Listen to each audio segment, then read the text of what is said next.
දීවලින් හදපු අමුණක් තිබලා තියෙන හැබැයි පසුකාලීනව ලෙනාඩ් වුඩ්ස් මහත්තයා තමයි දකුණු පළාත පාරිශුද්ධ ඒජන්ත මහත්තයා. එයාගේ කාලේදී ওই විදිහට ලස්සනට ලස්සන නිර්මාණය කරලා ඔක පතර උතුරනකොට ඔක ජලයේ තියෙනවා.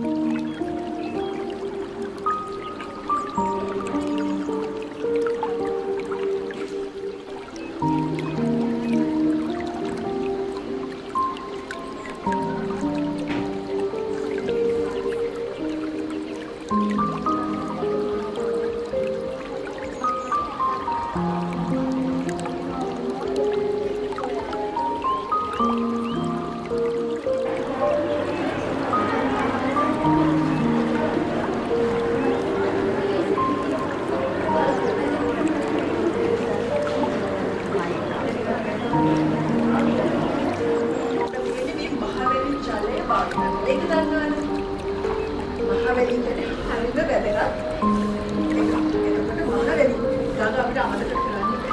ඒ වල්පෙට කහ කියන්නේ ගඟනේ.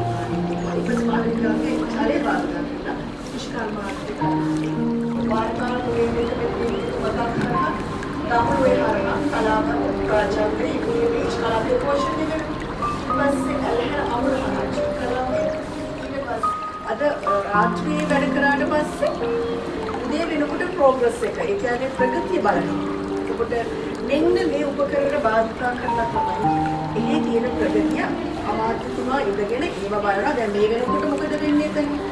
දැන් මේ කඩිනම් සංවර්ධනය වෙනවනේ. එතකොට කඩිනම්